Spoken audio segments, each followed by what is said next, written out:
Good morning mga Lodi. Ngayon pag-usapan natin itong bagong update ng Pi Network about dito sa KYC. So nag-post ako dun sa FB page at marami akong nakitang katanungan about sa KYC. Ngayon pag-usapan natin para maintindihan natin kung ano yung sinasabing update ng core team dito. So hindi naman lahat pero meron kasing importante na kung saan inline dun sa mga questions nyo. Okay? So pagbasahin nyo dito, merong mga bagong features na naidagdag dun sa KYC at makita nyo yung sabi niya recent major progress na nagawa nila dito sa application na to. Ngayon, dun sa mga questions nyo, okay, yung 1 year na nasa pending pa rin sa mga 100 na sumali nung una para itry yung KYC, hanggang ngayon na-stop pa rin. So, nabanggit nila dito. Same thing dun sa mga nag-appeal ng kanilang names na kung saan na-stop or pending pa rin. At nabanggit din nila kung ano yung mga plano nila sa New Year. Sa 2023, magbibigay sila ulit ng bagong update saan papunta ang Pi Network. Kaya kung ikaw ay nag-expect ka na mag-open mainnet ng December, wala pa yan. Ang maganda dito is ina-assure nila, napakinggan nila ang community at inaayos nila yung problema. So about dun sa eligibility or nag-increase ang numbers ng mga pioneers na eligible for KYC. Nag-deploy sila ng improvement this week na mag-increase ng 18% dun sa network na maidadagdag para mas madami pang ma-KYC na pioneers. Ngayon,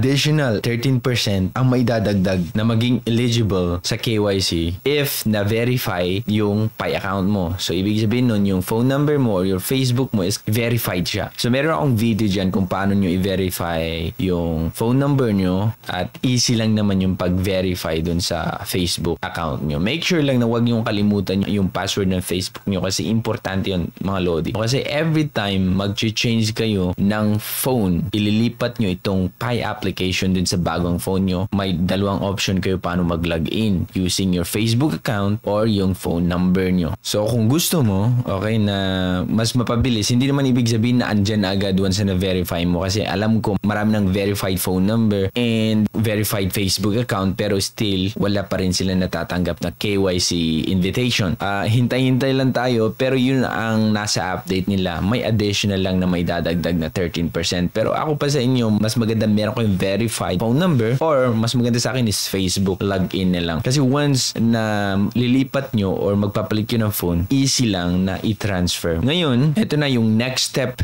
about dun sa kanilang KYC goals. Ano na ang nangyayari? So dito na matatackle or binanggit nila about dun sa mga na-stock na mga pioneers pending pa yung mga account nila dun sa KYC process. So may dalawang na-stock dito. Yung unang binanggit nila dito is yung nag-appeal ng kanilang names. Okay, meron kang i-correct dun sa name mo, nag-appeal ka, hanggang ngayon pending pa rin. Ang solution dito is that kailangan ng human validators. So hindi kaya ito ng kanilang machine automation para i-identify yung appeal mo para kung paano i-change. So ang gagawin nila is involve nila ang mga validators, human validators para tumulong at i-resolve itong problemang ito. Kaya napansin nyo, nung nag-update din yung application dun sa Pi browser, i-check nyo, merong problema, di ba? Nagva-validate na ako pero pag check ko dun sa KYC para mag-validate ako ulit, ang problema, wala kang makita kasi binago nila yung process ng pag-validate. Medyo ata pinaigti nila, magpo-provide sila ng additional information para mag-reapply as validators kasi ngayon mas strict kasi nga merong mga names na dapat i-consider at kailangan ng tulong mo dun. Hindi natin makita yung mga na-earn natin nung nag-validate tayo pero okay lang yan kasi nga alam nila na nangyayari yan. Ganito kahirap itong ginagawa ng mga Pi core team. So nag-update sila sa atin. After ng update, yung nag-update yung app, meron na namang problema na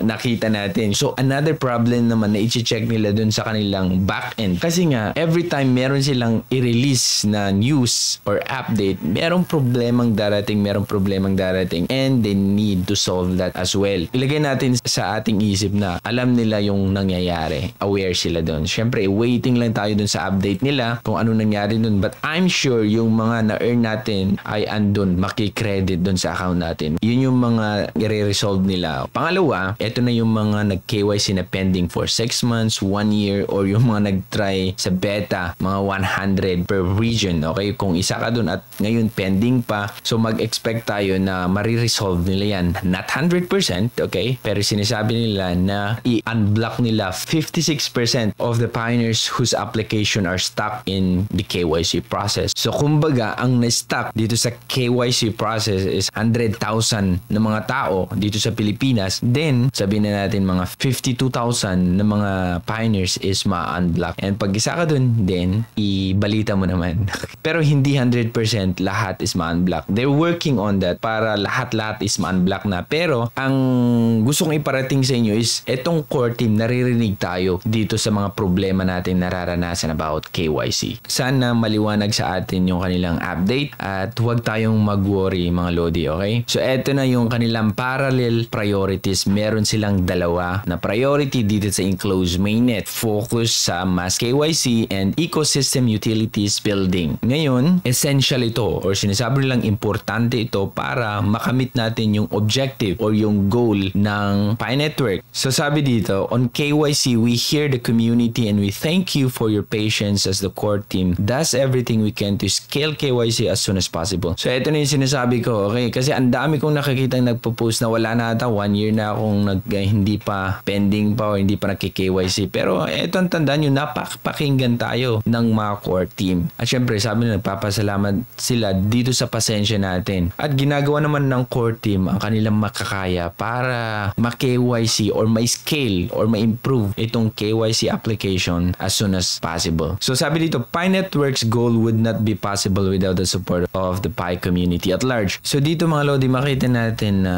yung community ay essential para mag-succeed ang Pi Network. Bakit? Kung walang community, walang gagamit or walang mag-try dito sa mga applications na ginagawa ng core team. So nonsense lang or parang basura lang na project kung walang community ang Pi Network. Kaya importante tayong lahat dahil kasama tayo dito sa project na to. Okay? Alam yan ng core team. Kaya nga napapakinggan tayo every time meron tayong mga problema na dinadala sa kanila. Nagbibigay sila ng update about dito sa KYC. At karamihang problema na idinidiing natin ay itong KYC, itong pending, hindi pa ako na KYC, itong appeal name, okay? At nabigyan na nila ng kasagutan. So mag-antay-antay lang tayo mga Lodi. So ngayon, dito naman sa utility building, work out nila ito. Kaya nga merong mga community developers na nag-build ng iba't ibang applications. Meron silang ongoing hackathons, pwede nyo ma-check. Saka business partnership. So nabanggit nila business partnerships. Hindi pa nila binabanggit kung sinong mga katransact nila dito. Pero nag-expect tayo in the future, magbigay sila ng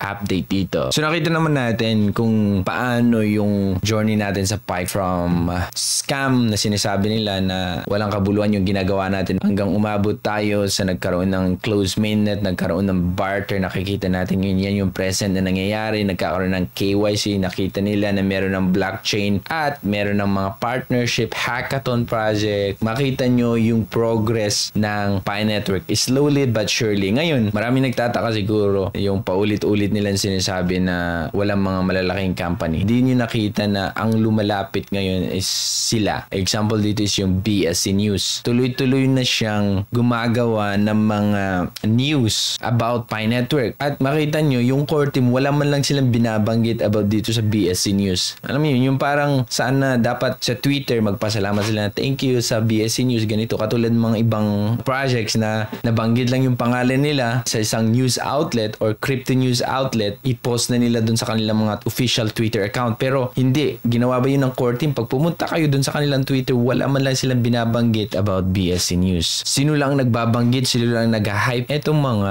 community at yun yung parang isang part natin para i-hype itong project na to. Pero hindi ibig sabihin puro lang tayo hype. Nakita nyo naman na merong mga progress na nangyayari. Okay? So as the network continues to develop, both the core team is excited to be at this stage of the Pi journey as we see the fruit of our collective efforts begin to bargain into something amazing. So makita nyo na andun na yung assurance na pwedeng makita natin yung fruit of our collective efforts. So ibig sabihin yung ating mga pagsuporta, nakikita na natin na meron na siyang pag-asa. Nasa development pa lang tayo mga Lodi. Pero pag ituloy-tuloy nating suportahan to, makikita natin yung successful na open mainnet in the future. So sabi ng core team, sana naunawaan natin at naintindihan natin itong kanilang quick update about KYC. So mag-expect tayo na meron na naman silang bagong update pagdating ng 2023. So maraming salamat. Ako si Trogi and thank you so much